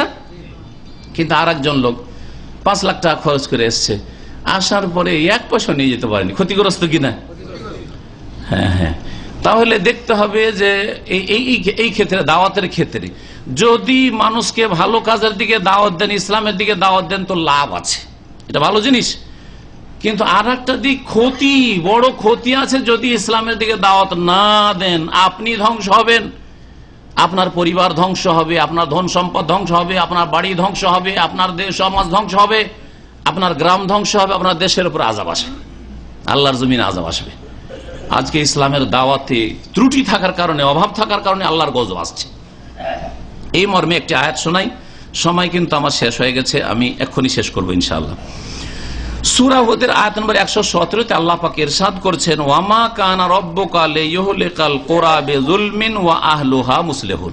হে নবী মুহাম্মদ সাল্লাল্লাহু আলাইহি সাল্লাম, তোমার প্রতিপালক কোন দেশকে, আল কুরা, কোন জনপদকে, কোন গ্রামকে, কোন সমাজকে, কোন দেশকে ধ্বংস করবেন না পাপের কারণে, যদি সেখানকার লোকেরা ওয়া আহলুহা মুসলিহুন, ইসলার কাজ করে, সংশোধনের কাজ করতে থাকে। আর ইসলার কাজই হচ্ছে দ্বীনের দাওয়াতের কাজ, ইসলাম প্রচারের কাজ। ইসলার কাজই হচ্ছে মানুষকে ভালো কাজের উপদেশ দেওয়ার কাজ, অন্যায় কাজে বাধা দেওয়ার কাজ। তাহলে ওই দেশে আযাব আসবে না যেই দেশে কি কাজ হইতে থাকে? ইসলাম সংশোধনের কাজ হইতে থাকে। তাহলে যেই দেশে, যেই সমাজে ইসলাম প্রচার প্রসারের কাজ হচ্ছে, যেই দেশে ইসলামিক সেন্টার খোলা হচ্ছে মানুষকে হেদায়েত করার জন্য, যেই দেশে ইকরা গবেষণাগার খোলা হচ্ছে, এই পরিকল্পনা নেওয়া হচ্ছে, আল্লাহ পাক যেন বাস্তবায়নের তৌফিক দান করেন এবং আমাদের যেন ইখলাস দান করেন, ইলম দান করেন, এবং আল্লাহ পাক রব্বুল আলামিন যেন আমাদের মেহনত পরিশ্রমের তৌফিক দান করেন, জান মাল সময় চিন্তা বুদ্ধি সবকিছুর যেন আল্লাহ পাক কুরবানি করার তৌফিক দান করেন দ্বীন ইসলামের খেদমতে। এই যে উদ্যোগ নেওয়া হয়েছে, এইরকম যদি সৎ নিয়ত থাকে যে আমরা দেশে গিয়ে প্রত্যেক এলাকাতে একটা পাঠাগার করব বা ইসলামিক সেন্টার করব, বিভিন্ন আলোচনাগুলি প্রচার করব, ইসলামিক কিতাবগুলি, খাঁটি কোরআন এবং হাদিস সম্বলিত কিতাবগুলি প্রচার করব, ইত্যাদি দাওয়াতের কাজ করব, তাহলে সেই দেশে আল্লাহর গজব আসবে না? আসবে না? আসবে না। ওয়ামা কানা রাব্বুকা লিয়ুহলিকাল কুরা বিযুলমিন, হে নবী তোমার রব কখনো কোন দেশকে ধ্বংস করবেন না, কোন গ্রামকে, কোন এলাকাকে ধ্বংস করবেন না তাদের পাপের কারণে। পাপ হচ্ছে সব জায়গায়, পাপ হচ্ছে, কোথাও কম কোথাও বেশি, কোথাও খোলাখুলি পাপ হচ্ছে, কোথাও লুকিয়ে লুকিয়ে পাপ হচ্ছে, পাপ হচ্ছে।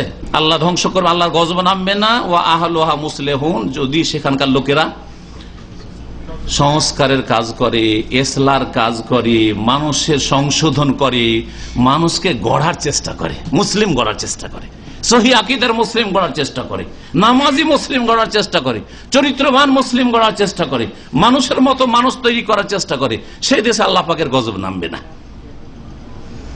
ইসলামের দাওয়াত দেওয়ার ক্ষেত্রে একটি আয়াত দিয়ে শেষ করব।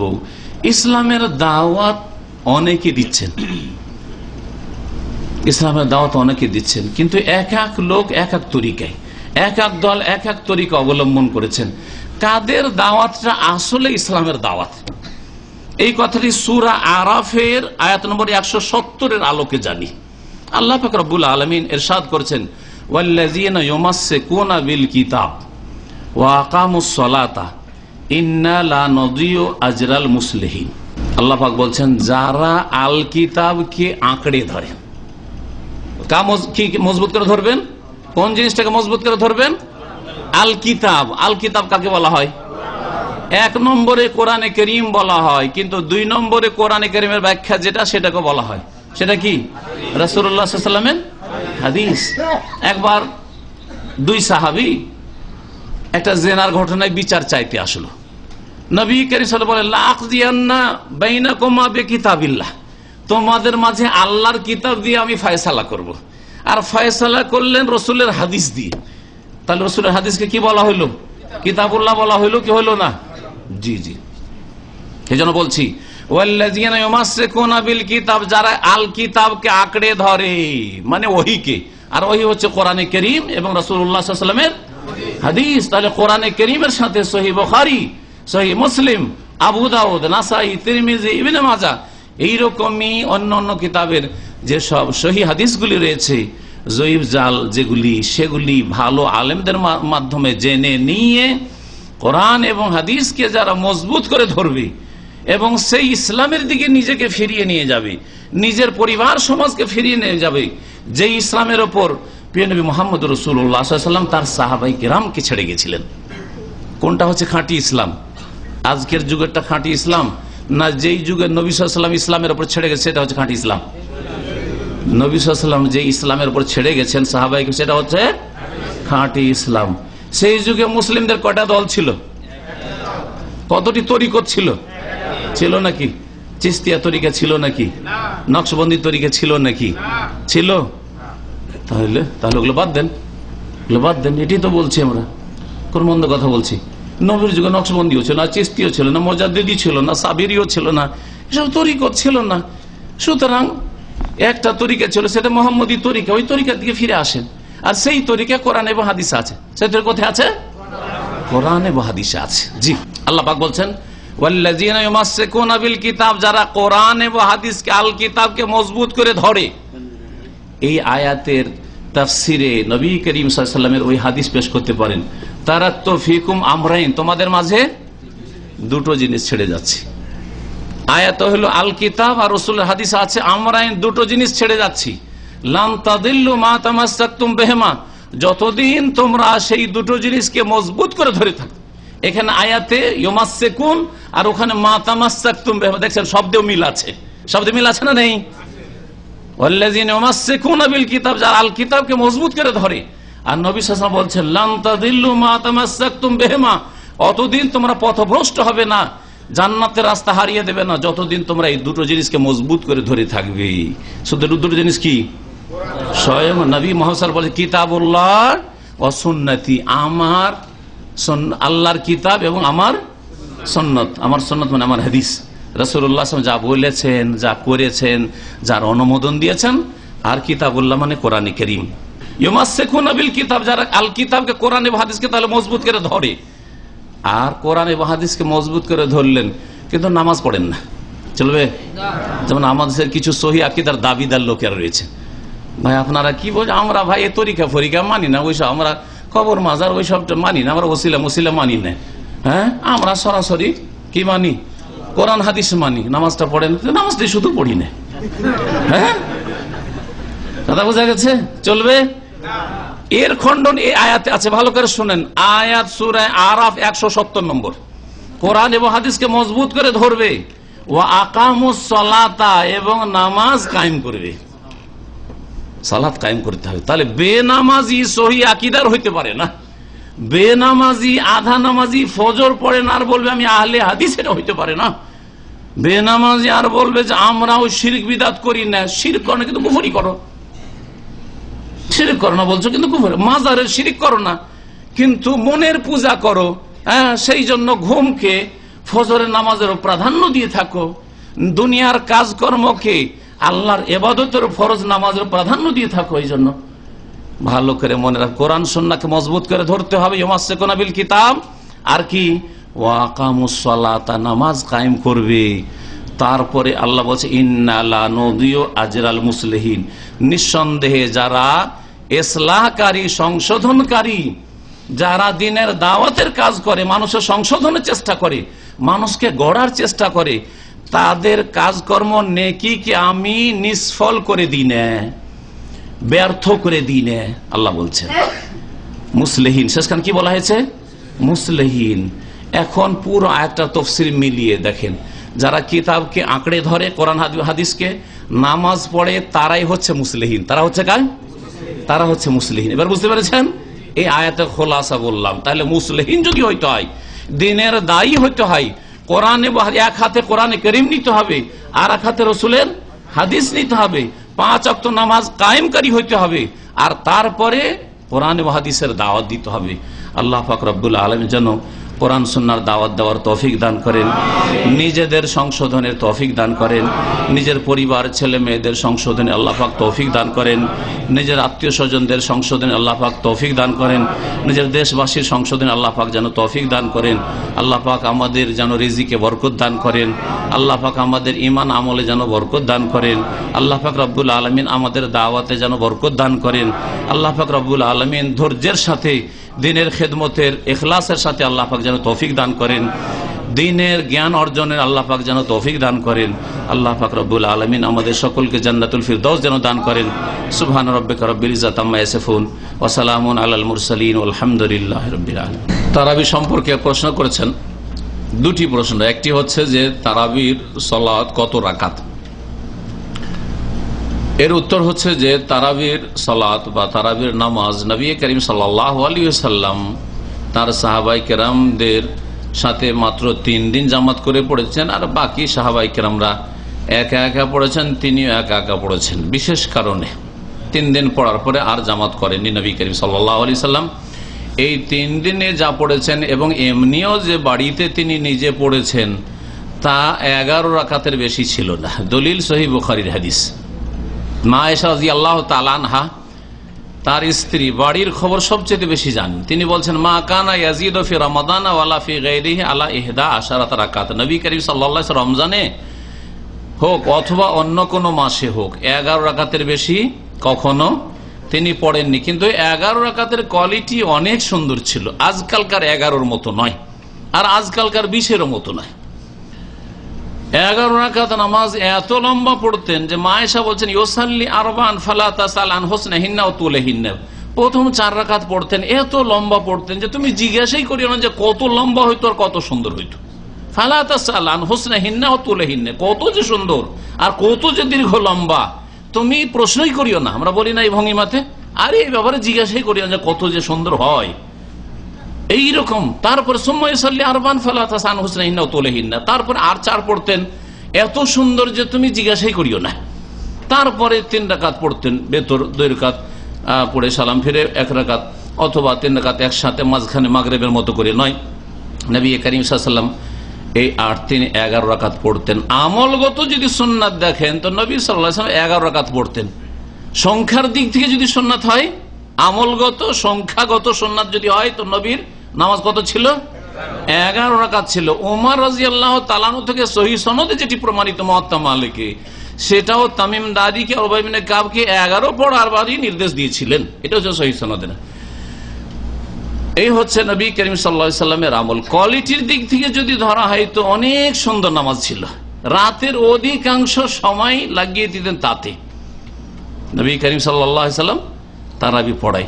রমজান মাসের তারাবি আর অন্য মাসের তাহাজ্জুদ একই নামাজ, 2 নামাজ না। এখানে আরেকটি মাসলা জানেন, আমাদের দেশের লোকেরা বলে যে তাহাজ্জুদ আলাদা তারাবি আলাদা, এরও কোনো দলিল নেই, ভুল কথা এটি।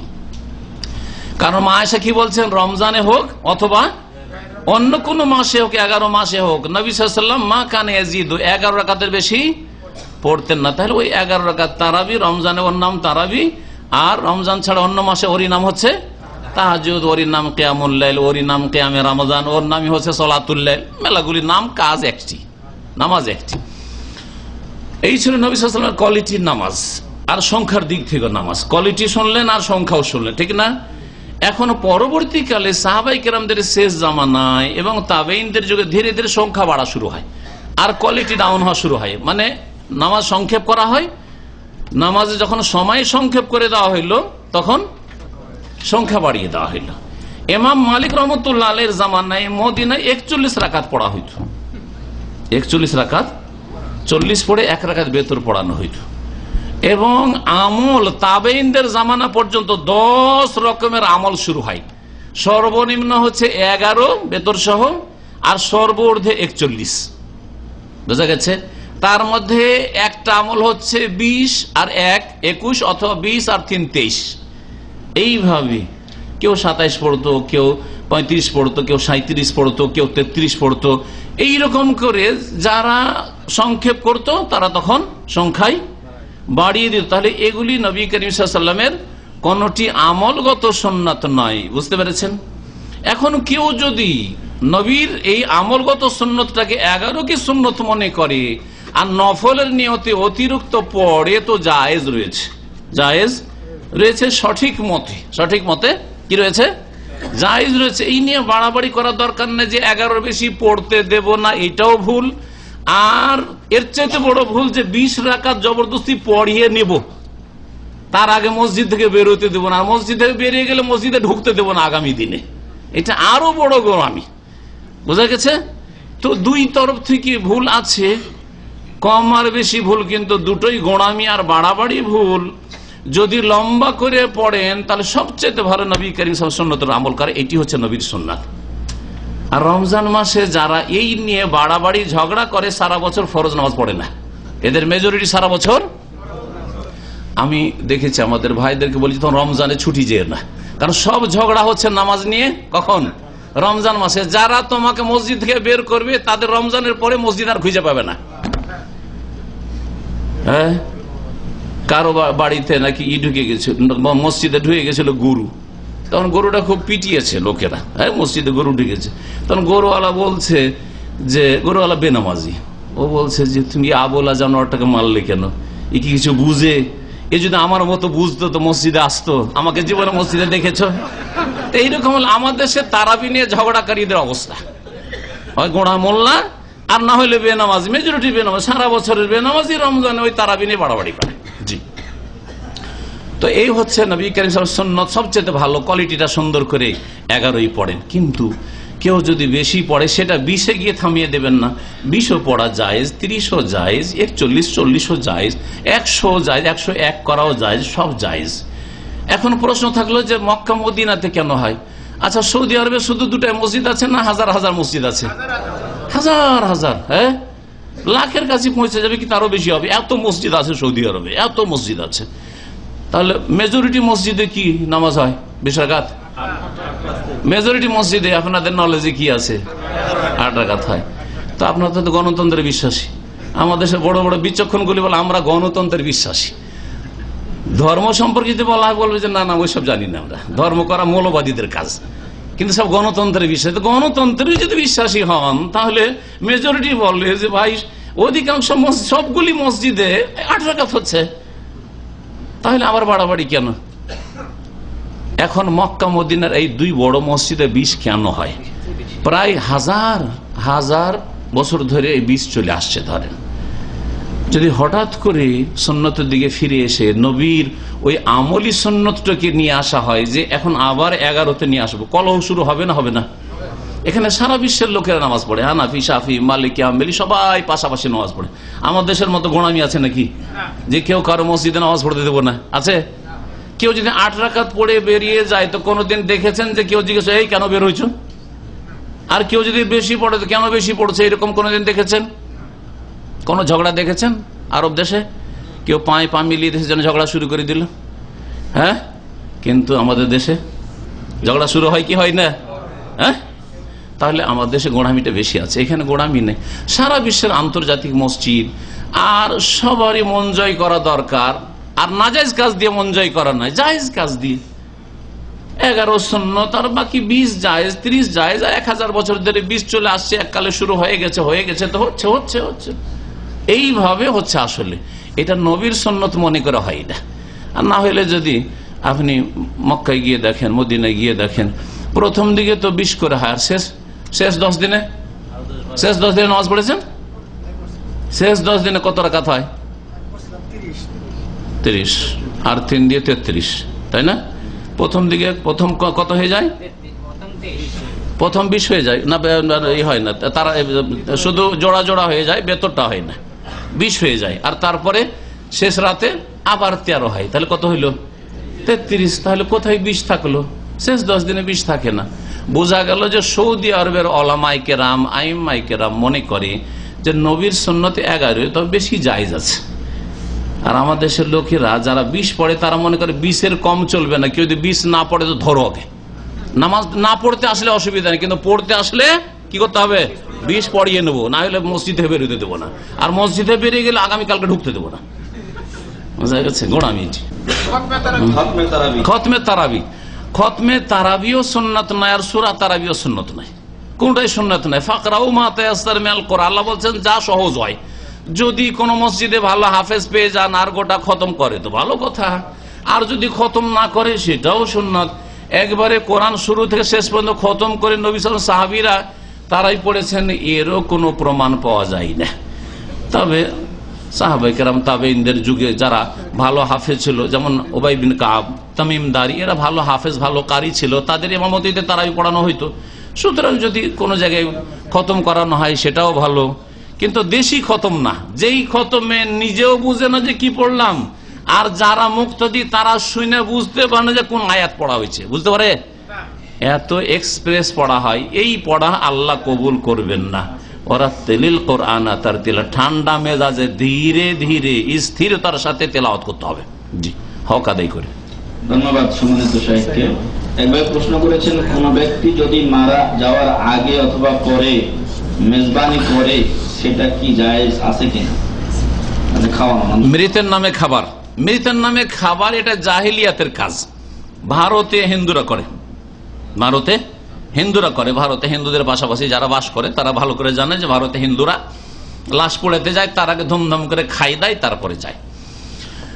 আর আরব দেশে নবী সাল্লাল্লাহু আলাইহি ওয়াসাল্লামের সাহাবী বলছেন যে আমরা জাহিলিয়াতের যুগে মৃতের নামে খাবার দাবার তৈরি করা, ভোজ করাকে মিনান নিয়াহা, রোদনের অন্তর্ভুক্ত, যেটা জাহিলিয়াতের বদ চরিত্র তার অন্তর্ভুক্ত মনে করতাম। তার মানে এটাকে আমরা নাজায়েজ মনে করতাম। সুতরাং নবী সাল্লাল্লাহু আলাইহি ওয়াসাল্লামের জামানায় এটাকে জাহিলিয়াতের চরিত্র মনে করা হইত। সুতরাং মৃতের নামে খাবার তৈরি করা মারা যাওয়ার পরে অথবা 40 দিনে, 10 দিনে হোক, 3 দিনে হোক, প্রতি বছর মৃত্যু বার্ষিকী পালন করে ধুমধাম করে খাওয়া দাওয়া করে কবর জিয়ারত করানো, সবগুলি বিদআতি কাজ এবং বিজাতির সভ্যতা, মুশরিক জাহিলিয়াতের যুগের কাজ, আর ভারত উপমহাদেশে হিন্দুদের কাজ, মুসলিমরা করবে না।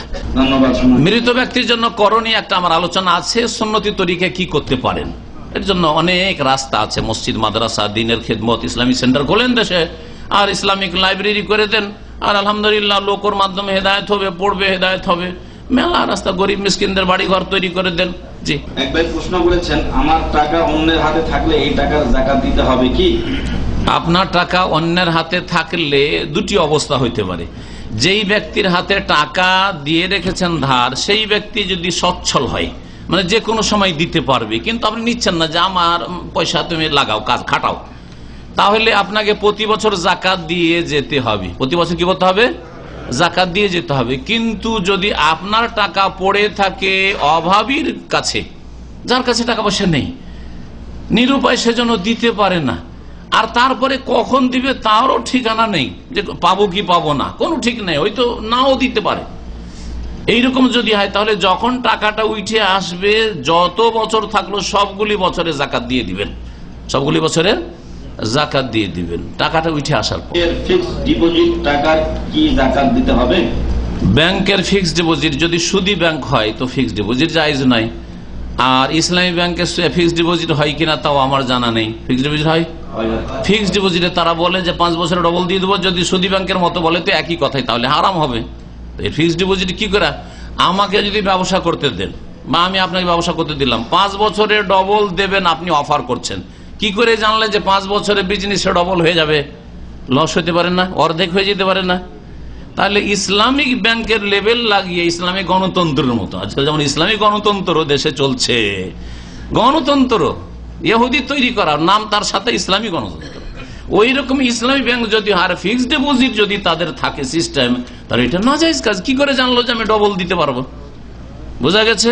সুতরাং এটা জায়েজ নয়। হ্যাঁ, যদি যেটাকে বলা হচ্ছে প্রফিট অ্যান্ড লস, লাভ লসে শরিক থাকতে হবে, এইভাবে আমি মোদারাবা, আরবিতে মোদারাবা বলা হচ্ছে, পুঁজি দিয়ে দিলাম ব্যাংকে, ওরা ব্যবসায় খাটাচ্ছে, প্রত্যেক মাসে যা লাভ হচ্ছে হিসাব কিতাব করে আমার ভাগে যা আসলো দিল আমার টাকা হিসাবে, তাহলে এটা জায়েজ আছে।